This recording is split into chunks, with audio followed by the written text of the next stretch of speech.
భరత్, అసలు ఏంటి సాయి కృష్ణ ఎక్కడున్నాడు? అధికార యంత్రాంగం ఎందుకు స్పష్టమైన హామీ ఇవ్వలేకపోతే? ఇప్పుడు మే 9 నుంచి మిస్సింగ్, ఇవాళ జూన్ 18.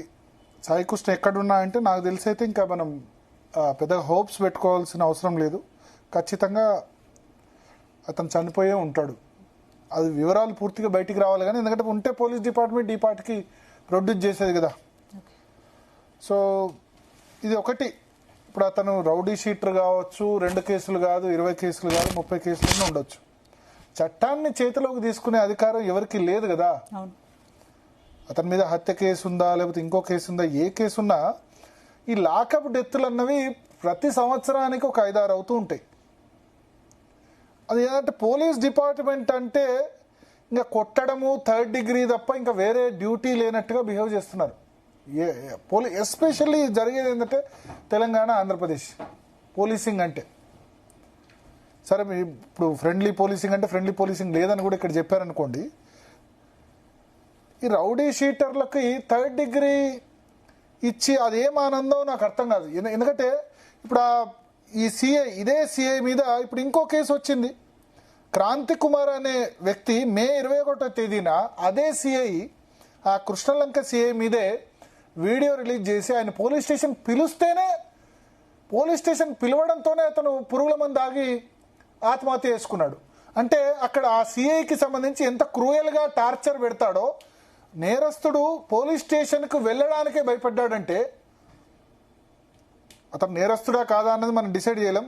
అక్యూజ్డ్, నిందితుడు ఎవరైతే ఉన్నారో పోలీస్ స్టేషన్కు వెళ్ళడానికే సాయి కృష్ణ అనే వ్యక్తి భయపడి పురుగుల మంది దాగి ఆత్మహత్య చేసుకున్నాడంటే ఇంక ఏ విధంగా టార్చర్ అంటే, ఒక అనధికారిక సమాచారం ఏంటంటే గోళ్లు కింద ఉన్న ఖాళీ గోళ్లు పీకేయిస్తారట. సో అసలు మరి మే 9న ఇన్సిడెంట్ జరిగితే ఇన్ని రోజులు ఏమైంది? పోలీస్ కస్టడీలో ఇంత దీన్ని కేవలం సిఐ రోల్ కాకుండా పై అధికారులకు కూడా తెలిసే ఉంటుంది కదా. మరి పై అధికారులు ఇన్ని రోజులు ఎందుకు కవరప్ చేశారు?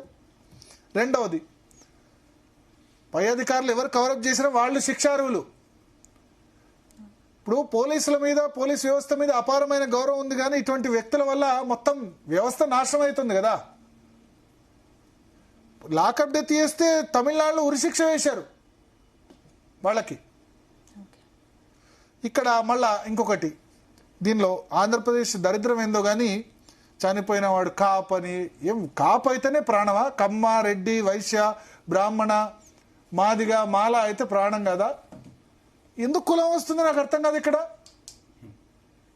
కులం అన్నది ఎందుకు వస్తుంది?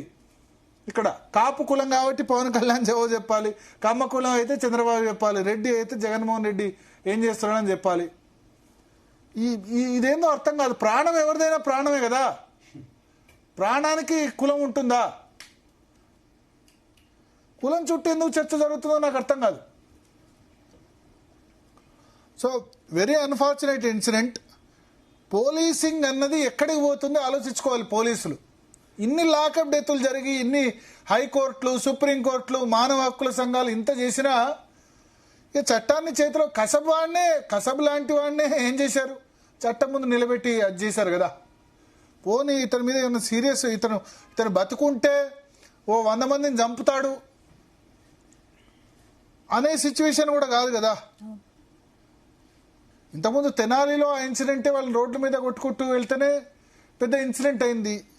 ఈ ఒకళ్ళో ఇద్దరు పోలీసులు ఈ ఓవర్ యాక్షన్, లేకపోతే ఆ సినిమాల్లో, లేకపోతే గబ్బర్ సింగ్ అనో, లేకపోతే ఇంకేదో IPS అనో, వీడు వాళ్ళను నేరస్తుల పాలిట సింహస్వప్నం అనో చూసుకునేందుకు రీల్స్ అది చేసుకుని వాళ్ళ జీవితమే అయింది కదా. ఇప్పుడు అతను ఏం చంపాలని అనుకోలేదు. సిఐ కొట్టాడు, ఏదో 3rd డిగ్రీ చేశాడు, చనిపోయినాడు. చనిపోయిన తర్వాత అట్లా ఒప్పుకున్నా అయిపోయి ఉండేది. దాన్ని కవరప్ చేసేందుకు కాల్ చేయడాలు ఇంకా క్రూరమైన నేరం అయింది కదా, ఇంకా దారుణమైన నేరం అయింది కదా. అప్పుడు ఏదో ఓకే గుండె నొప్పి వచ్చిందో లేకపోతే ఇంకేదో అని అయ్యేది ఉండదు. కవరప్ కోసం ఇంత చేయాలా? కనీసం ఆ కన్న తల్లికి పాపం ఇప్పుడు ఏమంటారు, కడుపుకోత మృతదేహం కూడా చూసుకోలేని సిచ్యువేషన్ వచ్చింది కదా. ఒక తప్పుకు ఇంకా 100 తప్పులు చేయాలా దాన్ని కవరప్ చేసింది? బయటికి రాని ఆ పోలీసు కూడా ఎట్లా అనుకున్నాడు బయటికి రాదు ఇటువంటిదని చెప్పి? నాకు అర్థం కాలే. అసలు పోలీస్ బుర్రలు చాలా ఆలోచిస్తాయి కదా. మిస్ అయితే సస్పెండ్ ఏంది, డిస్మిస్ చేయాలి, అతని మీద కేసు పెట్టాలి, హత్య నేరం పెట్టాలి. సస్పెండ్ ఏంది? సరే పెడతారు, ఆబ్వియస్లీ నెక్స్ట్ పెడతారు. బట్ సస్పెన్షన్ అంటే చాలా చిన్న చర్య.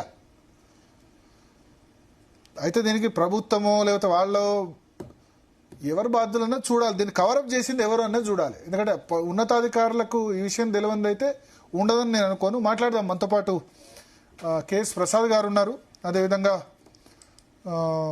గురునాథం గారు ఉన్నారు తెలుగుదేశం పార్టీ నుంచి, కిరణ్ రాయల్ గారు జనసేన నుంచి ఉన్నారు.